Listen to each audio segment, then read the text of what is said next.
कहानी की शुरुआत होती है घने जंगल के बीचों बीच एक बड़ी नदी से, जहां जेफ नाम का एक आदमी अपने कुछ साथियों के साथ इसी नदी में आगे की तरफ बढ़ रहा होता है। ये लोग सांपों को पकड़कर उसे शहर में बेचा करते थे, लेकिन आज ये लोग जिस जगह सांप पकड़ने जा रहे थे वो जगह बहुत ज्यादा खतरनाक थी। यहाँ बोट का कैप्टन भी जेफ से कहता है कि जिस जगह तुम लोग जा रहे हो वो जगह श्रापित है और जहरीले सांपों से भरी हुई है, और मैंने सुना है कि वहाँ क्रिम्सन नाम का एक बहुत ही बड़ा एनाकोंडा रहता है। जो भी उस जगह पर जाता है वो एनाकोंडा उसे मार देता है। लेकिन जेफ मुस्कुराते हुए बोट के कैप्टन से कहता है कि बस तुम मुझे वहां तक पहुंचा दो, वहां तुम्हें तुम्हारे पैसे मिल जाएंगे और तुम अपनी बोट को लेकर वापस आ जाना। जेफ सांपों को पकड़ने का एक एक्सपर्ट शिकारी था और आज जेफ खास उस क्रिम्सन एनाकोंडा को पकड़ने के लिए इस जंगल में आया था। कुछ देर बाद ये लोग उस जगह तक पहुंच जाते हैं और यहाँ बोट का कैप्टन जेफ से ज्यादा पैसे मांगने की डिमांड करता है, क्योंकि ये एक बहुत खतरनाक जगह थी और यहाँ तक किसी को पहुंचाना एक बहुत ही बड़ा रिस्की काम था। जेफ भी इनकार नहीं करता और वो जेब से पैसे निकालकर उसे दे देता है। लेकिन जैसे ही बोट का कैप्टन पैसे लेने के लिए दोनों हाथ आगे बढ़ाता है, तब जेफ जानबूझकर पैसे नीचे गिरा देता है, जिसे खुशी खुशी बोट का कैप्टन उठाने लगता है। पैसे उठाने के बाद जब वो मुस्कुराते हुए जेफ की तरफ देखता है, तब जेफ उसके गले में चाकू घोंपकर उसे मार देता है और बेरहमी से उसका गला काटकर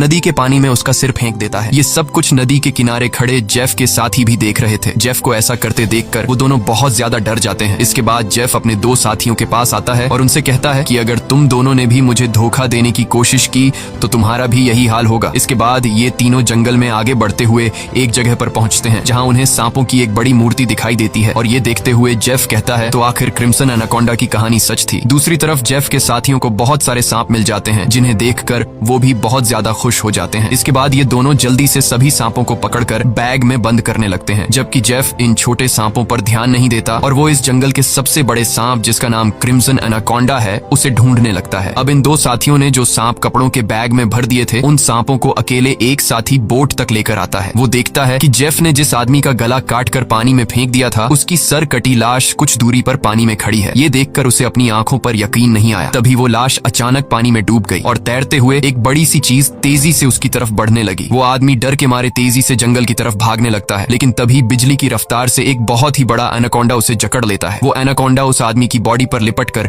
उसकी हड्डियां तोड़ देता है और अपना बड़ा सा मुंह खोलकर उसे खाने लगता है। दूसरी तरफ हम उस आदमी के दूसरे साथी को देखते हैं, जो सांपों से भरे एक बैग को लेकर जंगल में आगे की तरफ बढ़ रहा होता है। तभी वो अचानक एक जगह पर रुककर कुछ ऐसा देख लेता है जिससे वो बहुत ज्यादा डर जाता है। असल में उसने उसी बड़े एनाकोंडा की बॉडी को रेंगते हुए देख लिया था। जैसे ही वो एनाकोंडा एक पेड़ पर चढ़ रहा था, तो उसके पेट को देखकर साफ लग रहा था कि उसने किसी इंसान को जिंदा निगल लिया है। अब इससे पहले कि वो आदमी अपनी जान बचाकर भाग पाता, तभी वो एनाकोंडा उसके साथी की लाश को उगल देता है। इसके बाद वो सांप उस आदमी को भी पकड़ लेता है। वो सांप उस आदमी को जकड़कर जोर से दबाता है और पेड़ से लिपटकर उस आदमी को भी खाने लग जाता है। ये सब कुछ ही दूर से जेफ भी देख रहा होता है और ये देखकर जेफ अपने साथी को बचाने के बजाय खुश हो रहा था, क्योंकि जेफ भी यही चाहता था कि कोई उस सांप का चारा बन जाए और जब चारे को खाते समय सांप का ध्यान भटक जाए, तब जेफ सांप को बेहोश करके मार दे। इसके बाद जेफ अपना शॉटगन निकालकर सांप को बेहोश करने ही वाला था कि तभी अचानक जंगल के सभी जानवर और बर्ड्स शोर मचाने लगे, जिनकी आवाज सुनते हुए वो एनाकोंडा अपने शिकार को ऐसे ही छोड़कर चला जाता है। आखिर कुछ तो ऐसा था जिससे जंगल के सभी जानवर डर रहे थे। अब यहाँ सीन कट होता है और हमें एक सर्कस शो दिखाया जाता है। ये सर्कस अब बंद होने के कगार पर था। कोई भी इस सर्कस को देखने का इंटरेस्ट नहीं रखता था। यहाँ सर्कस के मालिक के पास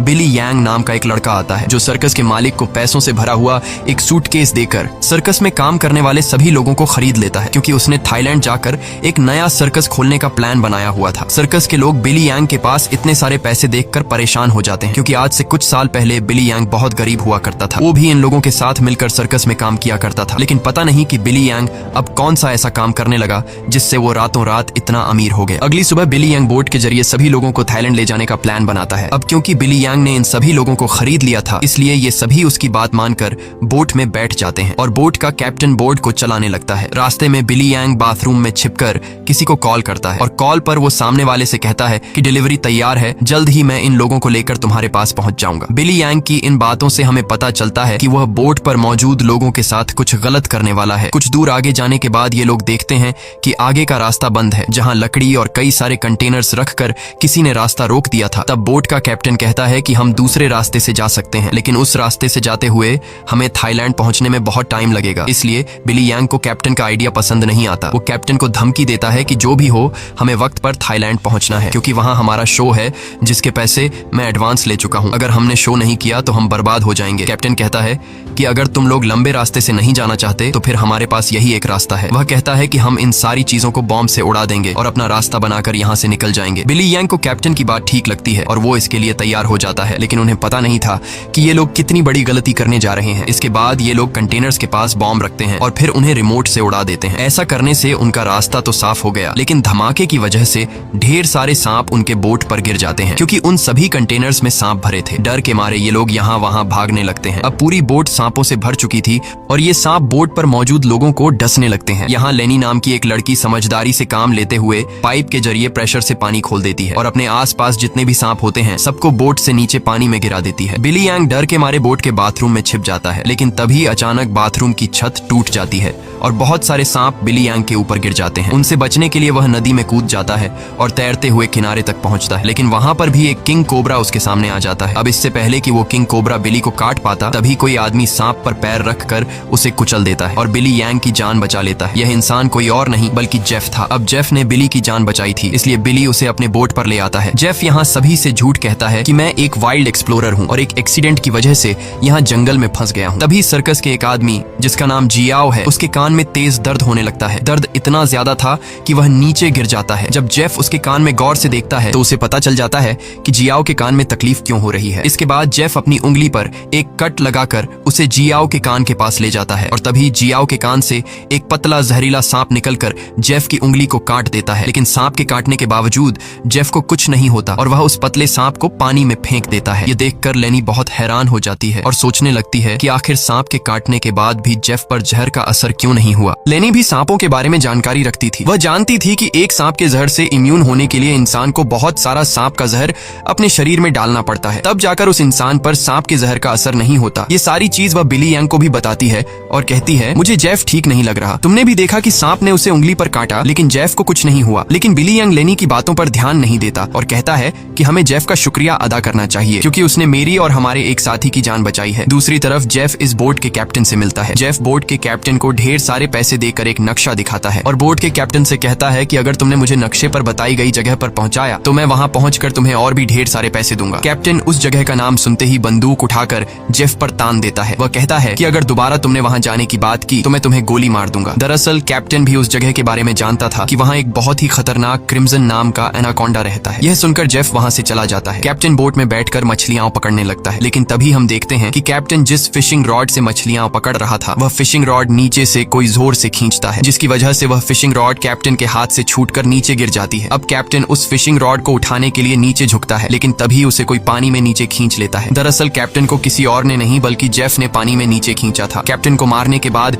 जेफ कैप्टन की बॉडी को उस जंगल में मौजूद एनाकोंडा को बुलाने के लिए चारे के तौर पर इस्तेमाल करता है। कुछ देर बाद सभी कैप्टन को ढूंढने लगते हैं, लेकिन बोट का कैप्टन उन लोगों को कहीं पर भी नहीं मिलता। लेनी को जेफ पर शक होने लगता है कि कहीं जेफ ने उसे मार तो नहीं दिया। वह जेफ से पूछती है कि कैप्टन कहाँ है, लेकिन जेफ कहता है कि मुझे कैप्टन के बारे में कुछ भी नहीं पता। वह यह भी कहता है कि यह जंगल है, यहाँ इंसानों का गायब होना आम बात है। तभी अचानक पूरे जंगल में एक अजीब सा शोर छा जाता है। जंगल के सभी परिंदे और जानवर शोर मचाकर भागने लगते हैं। तभी एकदम से उन सबको पानी में कुछ अजीब सी हलचल सुनाई देती है। एक साथी कहता है कि यह आवाज कैसी है। तब जेफ खुश होकर कहता है कि कुछ बड़ा आने वाला है। जेफ की खुशी से यह साफ जाहिर हो रहा था कि जैसे वह इस आने वाले खतरे का इंतजार कर रहा था। तभी हम देखते हैं कि नदी की गहराई में एक बहुत ही बड़ा एनाकोंडा जेफ के लगाए जाल की तरफ बढ़ रहा है। जेफ का लगाया हुआ फिशिंग रॉड जोरों से नीचे की तरफ खींचता है। अब जेफ एनाकोंडा को पकड़ने के लिए फिशिंग रॉड को पकड़ने की कोशिश करता है, लेकिन वह एनाकोंडा इतनी आसानी से जेफ के जाल में कहां फंसने वाला था। तभी वह एनाकोंडा उनके सामने आ जाता है। यह एनाकोंडा आकार में बहुत बड़ा और बेहद डरावना था, जिसे देखकर सबके गले में सांसें अटक जाती हैं। जेफ ने जो फिशिंग रॉड की रस्सी पकड़ी हुई थी, एनाकोंडा उस रस्सी को जोर से खींचता है, जिससे जेफ नीचे पानी में गिर जाता है। वह एनाकोंडा जेफ को पानी में इधर उधर पटकने लगता है, लेकिन जेफ इतनी आसानी से हार मानने वाला नहीं था। वह खुद को बचाने के लिए तैरते हुए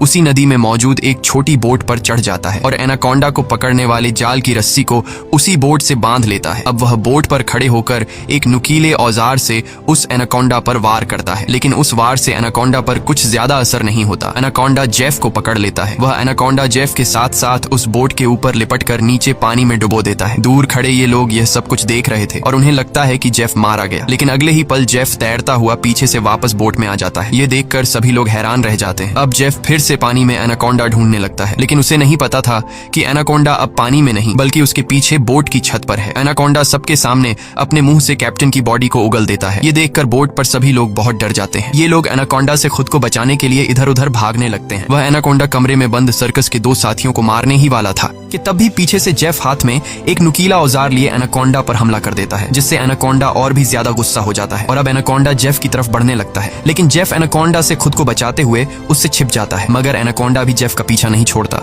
वह जेफ को ढूंढने के लिए बोट के अंदर घुस जाता है, जहां बोट के अंदर सर्कस के बाकी लोग भी छिपे हुए थे। लकीली एनाकोंडा बिली और डायना को देख नहीं पाता। वह उनके ऊपर से रेंगते हुए खिड़की से होकर बोट से बाहर निकल जाता है। ये सभी लोग बोट के कोने कोने में छिपे हुए थे। एनाकोंडा इन लोगों को ढूंढते हुए जब बाथरूम की तरफ जाता है तो वह एक बच्चे और जियाओ को देखता है। एनाकोंडा तुरंत उन दोनों पर हमला कर देता है, लेकिन यह दोनों खुद को बचाते हुए वहां से निकल जाते हैं। अब उनके पास लेनी भी पहुंच जाती है। जैसे ही एनाकोंडा लेनी पर हमला करता है तब जियाओ समझदारी से काम लेते हुए एनाकोंडा के सिर के आगे एक मटका लाता है, जिससे एनाकोंडा का सिर मटके के अंदर फंस जाता है। मटके से अपना सिर निकालने के लिए एनाकोंडा तड़पने लगता है और इसी हलचल में यहाँ पर केरोसिन ऑयल का गैलन गिर जाता है। एनाकोंडा अपने सिर से मटके को निकालने के लिए पूरी तरह से बेकाबू हो जाता है। वह यहाँ वहां खुद को मारता है और आखिर में वह अपने सिर को बोट से पटक कर मटके को तोड़ देता है, जिससे उसका सिर आजाद हो जाता है। लेकिन आजाद होते ही पीछे से जेफ एनाकोंडा के गले में रस्सी का फंदा डाल देता है। इससे पहले कि जेफ उस एनाकोंडा को पकड़ पाता तभी नीचे केरोसिन ऑयल गिरने की वजह से बोट में आग लग जाती है और आग धीरे धीरे बढ़ते हुए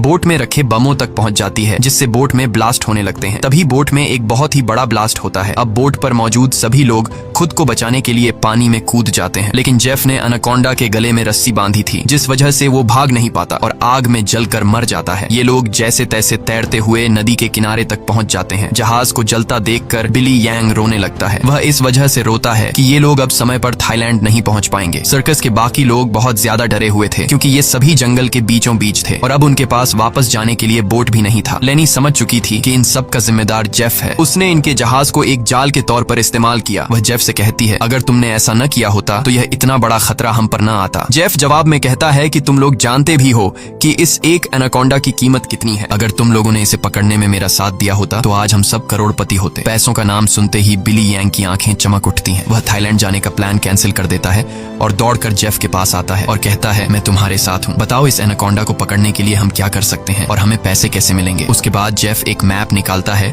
और उन्हें दिखाते हुए कहता है, अगर तुम लोग मेरी मदद करोगे तो इस मैप के जरिए मैं तुम्हें 1-2 दिन के अंदर थाईलैंड पहुंचा दूंगा। अब यहाँ बिली यांग और टीम के बाकी लोग जेफ के बोट तक जाने के लिए मान जाते हैं, लेकिन लेनी को जेफ पर बिल्कुल भी भरोसा नहीं था, इसलिए वह वहां जाने से इनकार कर देती है। तभी सर्कस टीम की एक लड़की की तबीयत अचानक खराब होने लगती है। जब बिली यांग उसके कंधे को देखता है तो उन्हें पता चलता है कि उस लड़की को एक बहुत ही खतरनाक मकड़ी ने काटा है, जिसके जहर से वो मर भी सकती थी। ये देखकर जेफ वहां पर मौजूद सभी लोगों से कहता है, मेरे पास एक ऐसी दवाई है जिससे उस लड़की का इलाज हो सकता है, लेकिन वह दवाई मेरे बोट में रखी गई है। अगर तुम इसका इलाज करना चाहते हो तो तुम्हें मुझे मेरी बोट तक पहुंचाना होगा। अब न चाहते हुए भी लेनी जेफ के साथ चलने को तैयार हो जाती है। कई घंटों के सफर के बाद जब एक साथी नदी का पानी पीने लगता है तब जेफ उसे रोक देता है और जेफ सभी से कहता है, यहाँ का पानी कभी भी मत पियो। यहाँ के पानी में ऐसे कीड़े हैं जो पानी पीते समय इंसान के अंदर चले जाते हैं। इसके बाद वो कीड़े उस इंसान के अंदर ऐसी प्यास लगाते हैं कि वो पानी पीते पीते खुद को नदी में डुबाकर मार देता है। रास्ते में इन लोगों को भूख लग जाती है। तब जेफ पास के पत्थरों से एक सांप पकड़ता है और फिर ये लोग सांप का जहर निकालकर उसे पकाते हैं और उसे खाकर गुजारा करते हैं। इसके बाद ये लोग फिर से अपना सफर जारी रखते हैं। कुछ देर बाद रात हो जाती है। रात को ये लोग पहाड़ के एक सुरंग में रुकते हैं, जहाँ ये लोग आग जलाते हैं और जेफ साइड पर बैठा अपनी मैप पर बने हुए एनाकोंडा को देख रहा था। जेफ उस समय के बारे में सोचता है जब वो एनाकोंडा उसके सामने आया था। वो एनाकोंडा जेफ को मारने ही वाला था, लेकिन जेफ समझदारी से काम लेते हुए एक लकड़ी की बॉक्स में खुद को छुपा देता है। वो बॉक्स एक ढलान में रखी हुई थी,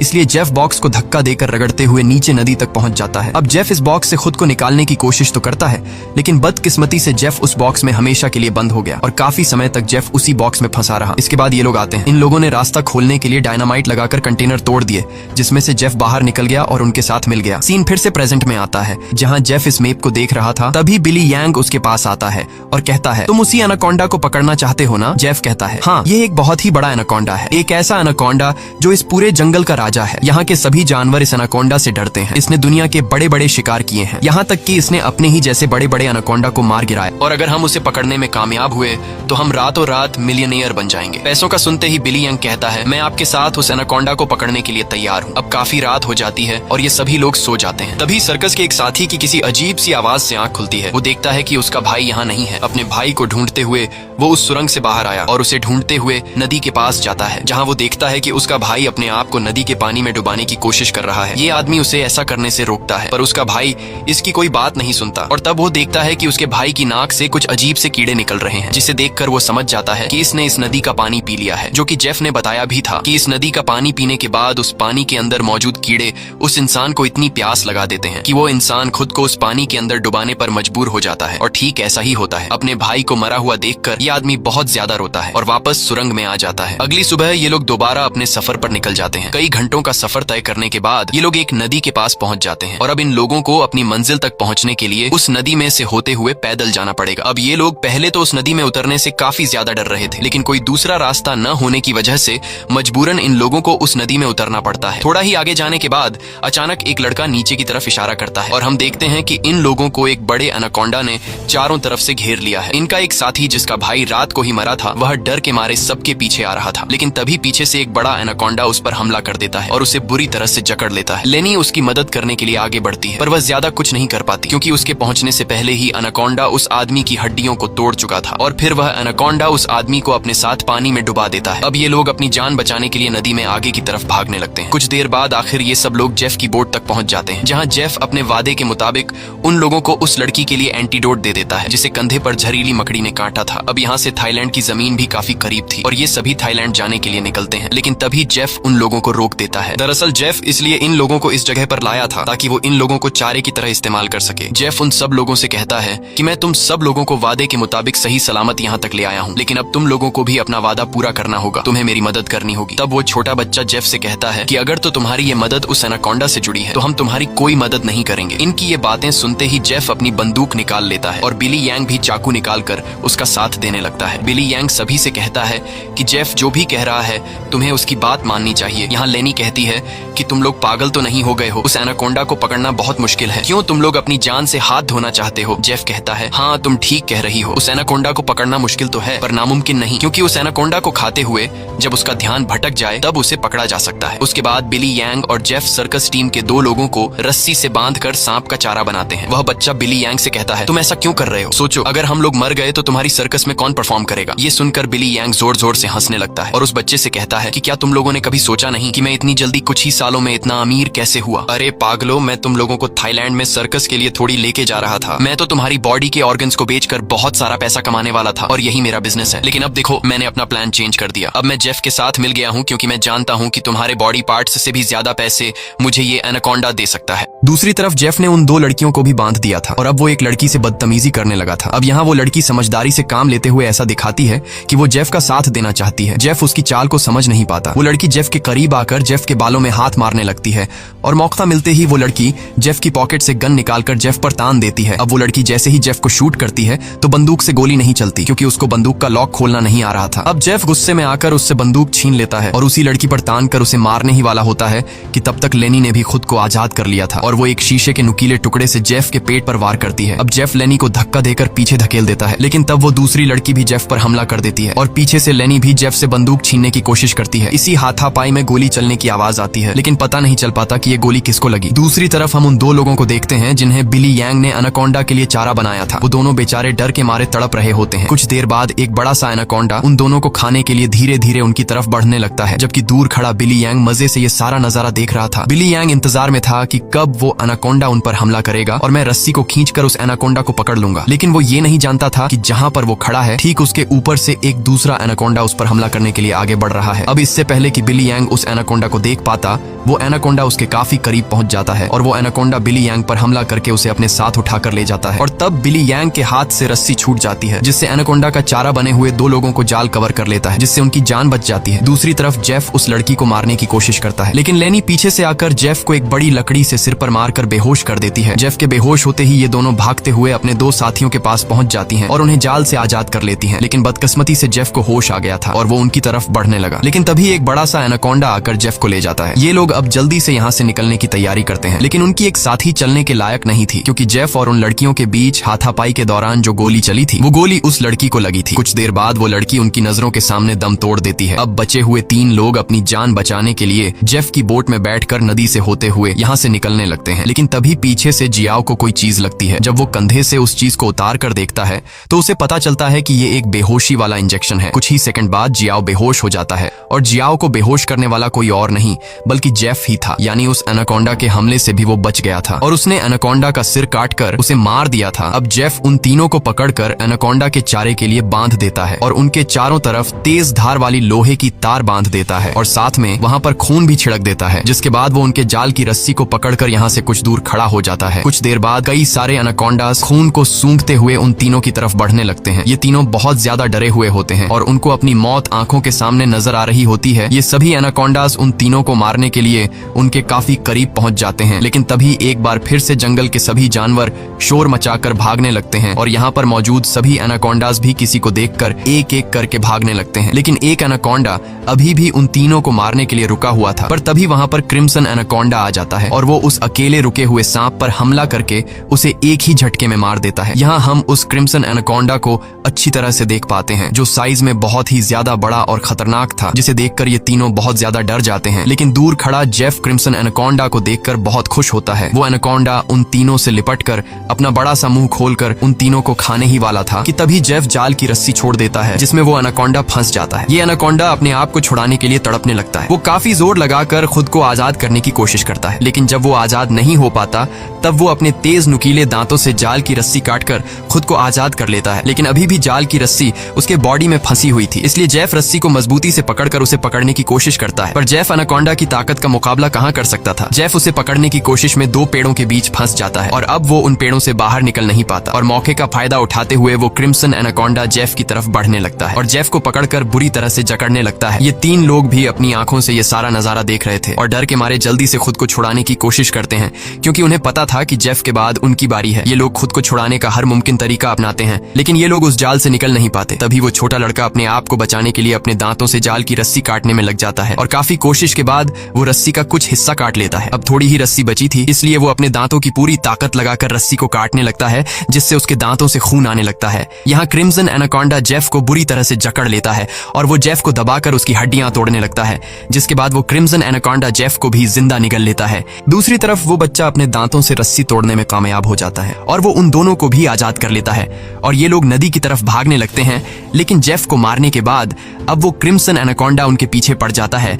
ये दोनों एक पेड़ के पीछे छिप जाते हैं, जबकि वो बच्चा एक लकड़ी के बॉक्स के अंदर खुद को छिपा लेता है। पर एनाकोंडा उसे देख लेता है और अब वो एनाकोंडा धीरे धीरे उस बच्चे की तरफ बढ़ने लगता है।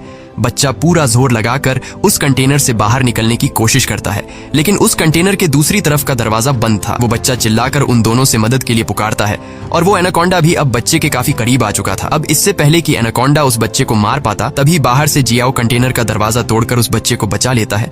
अब ये तीनों फिर से अपनी जान बचाने के लिए एनाकोंडा से भागने लगते हैं, लेकिन ये पूरा जंगल उसी एनाकोंडा का था। इस जंगल में होते हुए ये लोग उससे बचकर नहीं जा सकते थे, इसलिए ये लोग एक पेड़ के पीछे छिप जाते हैं। पर तभी कुछ दूरी पर वो एनाकोंडा उन्हें देख लेता है। उन्हें देखते ही वो एनाकोंडा तेजी से उनकी तरफ आने लगता है। ये लोग खड़े होकर अपनी मौत का इंतजार करने लगते हैं, क्योंकि ये लोग जान चुके थे कि अब उनकी जान नहीं बच पाएगी। पर जैसे ही वो एनाकोंडा अपना बड़ा मुंह खोलकर उन पर हमला करता है, तभी एक मजबूत लोहे की नुकीली तार से उसका सिर बीच से कट जाता है। ये नुकीली तार असल में जेफ ने बिछाई थी, जिससे क्रिम्सन एनाकोंडा का खात्मा हो जाता है। ये लोग यकीन नहीं करते कि उनकी जान बच गई और ये लोग काफी देर तक उसकी बॉडी को देखते रहते हैं और फाइनली ये लोग जल्दी से उस जंगल को छोड़कर यहाँ से निकल जाते हैं। इसी के साथ ये कहानी खत्म हो जाती है। अगर आपको ये वीडियो अच्छी लगी हो तो हमारे चैनल को सब्सक्राइब और वीडियो को लाइक जरूर कीजिएगा।